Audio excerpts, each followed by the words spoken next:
parce que xam nga OFNAC tey. qu'est-ce qu'il faut xam nga OFNAC pour le cas de OFNAC. ñu bëri il prône la dissolution de l'OFNAC. parce que déjà Serigne Bassirou Gueye mi nga xam moom lañ fa teg ñëpp xam nañ parce que Serigne Bass bala muy topp kenn topp boppam ba pare. Serigne Bassirou même. waaw mais Serigne Bass xam nga il y a un scandale foncier boo xam ne toujours à Guédiawaye ci li ñu doon foofu moom Serigne Bass est mêlé.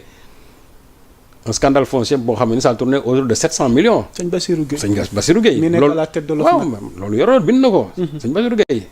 700 millions c'est-à-dire toujours sur le foncier de Guédiawaye donc xam nga kooku moom du topp kenn parce que moom bala nga koy topp Serigne Bassirou Gueye avec ses avoirs financiers ses avoirs immobiliers pour un procureur de la République je crois que loolu aussi war nañ ci tijji enquête un procureur de la République ne peut pas avoir autant de biens loolu war nañ ci wax donc Serigne Bass moom du topp kenn en termes d'enrichissement illicite or tey boo gisee disposition yi nga xam ne moo nekk biir OFNAC nga xam ne moom enrichissement illicite moo ci war a toppaati man li ma jàpp mooy ñi nga xamante ñi ngi cautionné ñooñu ñëpp tey dañ leen a waroon topp ci enrichissement illicite parce que dañu jël loo xam moomuñu ko. délit d'enrichissement illicite. au-delà de la caution. oui mais au-delà de la caution parce que loolu lay wundu bu fekkee ne da ngaa cautionné mooy jël nga xaalis boobu moomul donc tu t'es enrichi illicitement c'est-à-dire que donc délit bi day dal sa kaw léegi nag su fekkee ne loolu c'est réprimé par l'OFNAC en réalité OFNAC ci wàllu boppam du ci mës a intervenir tant que Serigne Bass mi ngi fi.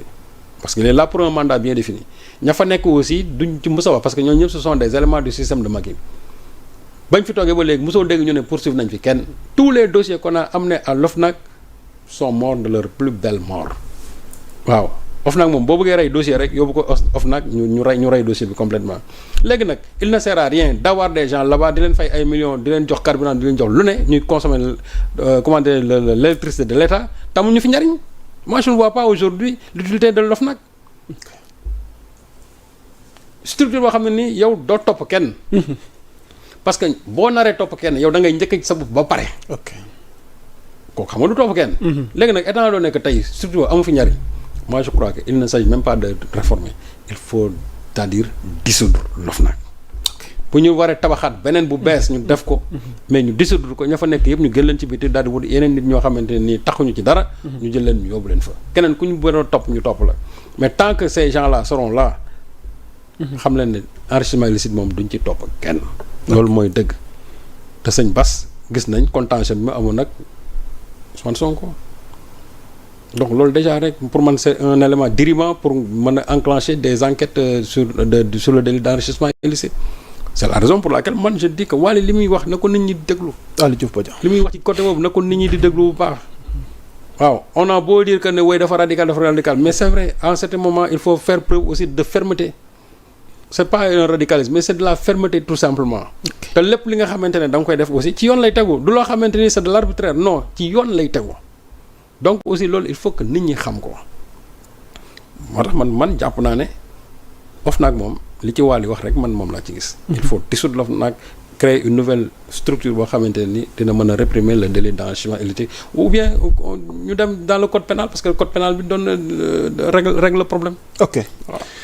Momo International yow it ñu ngi leen di nuyu ak mboolem yéen ñi nekk ci commentaire yi vous êtes nombreux à nous suivre alors Serigne Saliou waxtaan wi dee dox di wéy donc mu mel ni dañuy bëgg a ñëw ci benn xibaar yi nga xamante ni fës na ci toile bi ñu war ci am sa décryptage alors lan nga xalaat tey on parle d'une plainte boo xamante ni boo wattul fa lañ nar a jëm ki jiite CICES DG bi.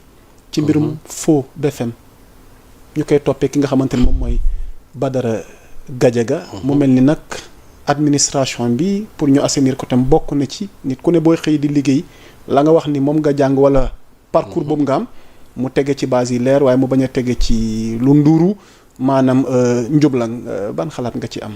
waaw mais xam nga loolu déjà rek c'est faux. mais nag sëñ saa am ñu ne nag est-ce que nag du acharnement est-ce que nag du dañoo bëgg à tout prix teg loxo Badara Gadiaga. waaw mais d'accord mais xam de guerre contre le régime. ok su fekkee ne yow da ngay jàpp ne da nga war a guerre ak régime bi il faut avoir les moyens de ton combat.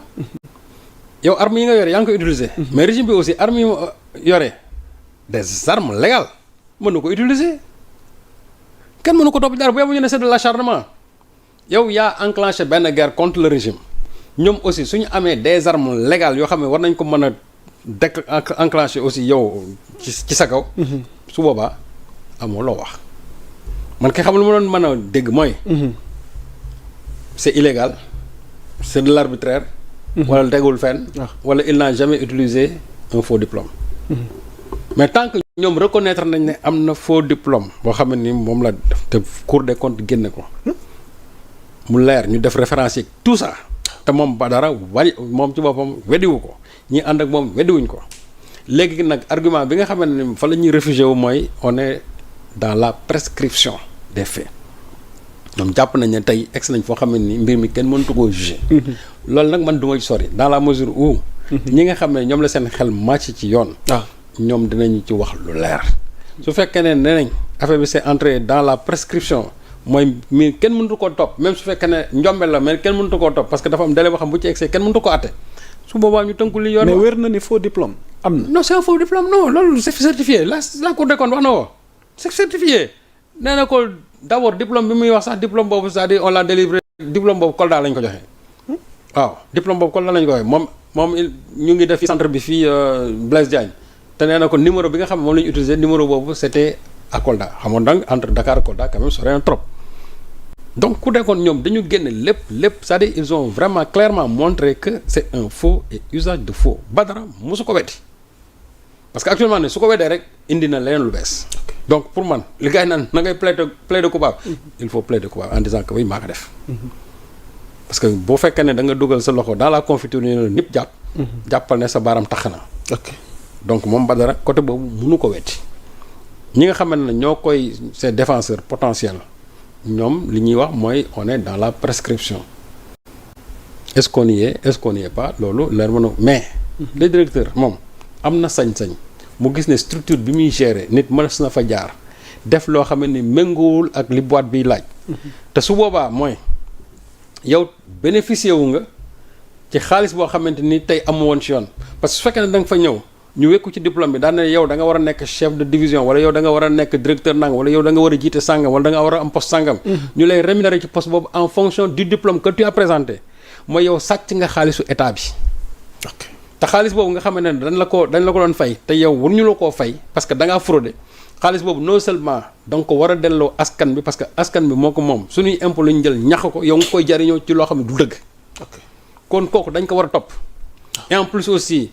dégâts yi nga xam moom la def nag maintenant le côté pénal yow dañ na war a xool ndax yow war nañ laa yóbbu rëbës war nañ laa yóbbu kaso wala yow dañ laa war a bàyyi war nañ la contrôle judiciaire wala bon ça dépend en tout cas war nañ la juger war nañ la def na mais li wóor te war na mooy les faits sont là ce sont des faits avérés Badara a fait faux et usage de faux utiliser na BFM jàmbur ci numéro boo xamante ni moom numéro bi ka nga xamante ne moom moo ko moom kooka je crois Kolda la dëkk donc loolu c'est avéré directeur bi aussi yoon may na ko mu xool ne moom structure bi muy même su fekkee ne temps yu dirigé wu ko mais tey moom moo ko dirigé gis ne entreprise bi muy dirigé société bi muy dirigé am na njombel loo xam ne amoon na fi te ça a porté préjudice à l'entreprise ou bien à la société su boobaa am na sañ-sañ mu dem mu ne yoon kii dama bëgg ngeen toppal ma ko parce que il a causé du tort à l'entreprise que je dirige ci atum sangam. Maintenant si c'est entré dans le délai de la prescription su boobaa ñi nga xam ñoom ñooy yore yoon di atte dañ ne ko non mbir mi kat mënatoo ko topp même su fekkee ne dëgg la parce que yoon wax na ne bu ñu demee ba après tant d'années bu ci dara amut su boobaa kii dañ koy kenn mënatu ko atte ñu xam ne kenn mënatu ko atte mais nag ñu jàpp ne rek il a fait faux et usage de faux loolu nag topp ko il a yow mu diine waaw parce que aussi bu fekkente ne yow da ngay toog ci ay plateau di joxe ay leçon de morale mais souvent am ñeneen ñi damay dama caag ma ne ñoom est-ce que dinañ am li ñu naan des lunettes du passé dama caag nga xool sa ginnaaw daan ne waa man est-ce que li may wax nit ñi nii mënuma ci xool gis ci sama bopp parce que tu donnes tellement de leçons de morale alors que yow da passé récent tu as fait faux usage de faux c'est-à-dire que loolu dara mënu ko gën a ñaaw loolu sàcc la xam nga loolu sàcc la c'est-à-dire loolu sàcc la fraude mooy lii moom ma ko jërëjëf xaaral ma ñëw wut jëmtukaay boo xam ne nii dina ma mën a permettre tey su ma waroon am pare fii 50 000 dinañ ma fa fay 300 400 000 loolu sàcc la c'est du vol loolu leer na waaw donc moo tax ma ne donc Badara su fekkente ne moom daf ne dafay mener une guerre contre le pouvoir il faut qu'il y ait les moyens quand même de sa guerre je pense pouvoir bi aussi ñoom seen wàllu bopp. am nañ toute la légalité. pour war a mën a topp Badara ci loo xam ne ni defoon nañ ko fi même sous l'ère de Macky Sall. ok voilà. ñu dox wéyal ci yeneen actualité phare yi nga xamante ni enflammé na toile bi. il y a eu la sortie de Barthélémy Diaz. waaye mu mel ni waa Pastef tooguñu croiser les bras. Khoureyssi Thiam tontu ko waaye y a d'autres personnalités yi bokk Pastef yi nga xamante mel na ni nag. dem na sax bañ naan ko dafa war a dem wuti ji. liggéey te bàyyi wax bi Serigne Saliou quel décryptage sur cette sortie de Barth ak réplique yi ci am. waaw mais man xam nga man su ma waa Pastef yi vraiment je ne mettrai pas du temps pour tontu Barth. ah il n'est pas n'importe qui tamit. Ouais, mais non actuellement il n'est plus personne. ah ok. xam nga ni yaa Moussa tu sais toujours li ma wax rek waa Pastef yi aussi et loolu aussi c'est l'erreur que les Pastefiens commettent toujours muy seen xale yi nekk ci réseaux sociaux yi ak surtout ñenn ñi nekk aussi pouvoir yi. Barthélémy Diaz aujourd'hui waaw pour nga dégg ko il faut que mu am un répondant parce que tontu bi chaque fois mooy gën a fës que moom la muy wax man Barth la ma waxoon dégguma ko mais man tontu Khoureyssi Thiam laa dégg ci laa xam ne dara am na et su boobaa tu as la curiosité ne Barth lan la wax donc ça veut dire que il faut les laisser vraiment dans cet anonymat là parce que souvent ñoom ñi nga wax mais kenn déggu leen man réseaux sociaux yi opposition bi lu ñu wax ce sont les gosses de Pastef yi nekk ci réseaux sociaux yi man ñoo may informer parce que chaque fois ñoom ñoo koy indi chaque fois ñoom ñoo koy teg seen plateforme yi di ko naxarlu mais finalement yow dañ koy naxar ba yow soo ko liiree sax yow tam jëlee ci naxar mooy li ma wax c'est-à-dire que quand tu partages ça rek finalement yow tu participes à la vulgarisation or ñi nga xamante ne ñoom ñoo ay Barthélémy et consort waaw ñoom loolu bu ñu waxee gars yi tontu leen mu créé benn buzz un certain temps on va encore parler Barthélémy wax na diw génn na et soo gisee 10 personnes bu ñu tontoo benn nit Barthélémy mais finalement ki gagne c'est Barthélémy ki gagne parce que dañ naan benn nit téeméeri nit tontu nañ ko ça loolu ça montre toujours la stature de Barth or pour man jàpp naa ne Barth jarul loolu Barth aujourd'hui pour man franchement c'est elle appartient au passé man Barth moom pour man son épisode on a fermé ça depuis longtemps na ko nit ñi bàyyi muy wax parce que loolu la dese aussi na wuti liggéey na wutiwul liggéey nañ ko bàyyi il n'a qu'à errer dans Dakar ou bien partout dans le monde temps ci ginnaaw gis naa ko Paris xaw ma waaw mais xam nga même loolu sax j'ai dit erreur mënu woon weesu waa Pastef yi di partager loolu on a montré dans un premier temps te gis nga moo tax ma ne ñoom aussi Barthélémy ak Badara ils sont très forts en matière de communication parce que ñoom toujours yi ñuy def dañ naan bu ñu paree rek gos Pastef yi dinañu ko relayer bu seen sortie bi ñu njëkk a def Barthélémy ak Badara Gadiaga kan moo ko filmé c'est pas une tierce personne ñoom ñoo wut seen nit ñu filmer leen ils sont là assis mel ni ku nekk ci genre complot di wax nii et cetera xool des fois nii bu ñu paree daal di wax seen waa ji dugal ko ci réseaux sociaux yi nga mu mel ni kenn kuy joxe scoop que mais comme s'il avait découvert gars yi ñuy nëbbatu mu génn ko les gens en parlent Barthélémy gis nga kii temps yi ñoom rek ngay dégg ñuy wax regardez les comploteurs parce que ñoom loolu lañ ci bëgg xam lan lañ bëgg les comploteurs regardez les appareils nangam. fàtte nga Bougane. waaw xam nga bon Bougane après deuxième bi la moo tax. ñetti bee la de. waaw Badara.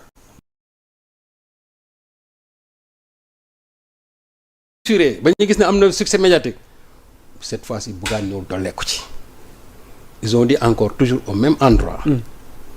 même lieu presque à la même heure. ñu ñëw toogaat foofu defaat maintenant seen benn cercle. wutaat encore ku leen di filmer ñu defaat la même chose ñu wane leen ñuy def nii wax nii ñu pare dugal ko ci réseaux sociaux yi encore les gosses de Pastef partagé waat ko ça encore fait flamme dans la toile parce que ñoom seen bopp ñoom ñooy def loolu créer ko ba pare sànni ko booy vulgariser leen ko. léegi sëñ Saliou pour tëj foofu quelle attitude ci waa Pastef face ak situation yu nu mel. moom laa leen wax. ndax dañu war a changer démarche wala stratégie mais il faut changer de paradigme communicationnel. su fekkente ne lu mel noonu dafa am. man un Barthélémy un Bougane. un Badara Gadiaga.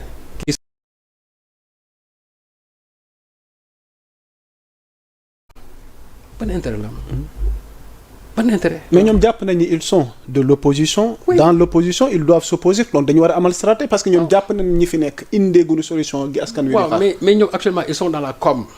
ok ñoom li ñu bëgg rek. chaque fois ñuy am une existence médiatique ñu leen di wax. et puis ñoom jàpp nañ ne gars yi bu ñu leen gisee kii yooyu ils vont se dire que ñii am na lu ñuy tramer et cetera peut-être am na ñoo xam sax loolu mën leen tiital faites attention à ces gens là dañuy dem ba Paris gisante seen biir ñii am na loo xam ne ñu ngi koy lunjutu fekk ne defuñu fa dara boo leen gisee ni ñu toogee rek nga xamante ne c'est tellement stéréotypé da nga gis ni ñoom ni ñu ko préparé au point que soo xoolee nga xam ne en réalité waxuñu dara. ok dañuy kii nii seen biir nii rek. et cetera pour le temps qu'on les filme. suñu paree ñu sànni ko ci réseaux sociaux yi. les gosses du Pastef s'en occupent. ok moo tax ma ne foofu il faut que ñoom ñu changer de paradigme. jërëjëf sëñ Saliou. yu mel noonu su amee. bàyyi leen ñoom ñu am toute la latitude génne ko seen bopp. parce que pour man Barthélemy mu dem Paris mu dem Élysée dem xamu fu nekk. moog Badara Gadiaga daje dans un restaurant toog di waxtaan mais loolu ban intérêt la am. jërëjëf sëñ Saliou au moment où il y a des choses qui sont là yoo xamante ni à la place mën nga ko jël nga wane ko. exactement. mais man pour man jàpp naa ne. amul sax moo tax man yooyu su ma gisee. waaw jamais une croix sur la page mondiale. maa la ko wax alors Serigne Saliou damay ñëw nag ci sa njaboot.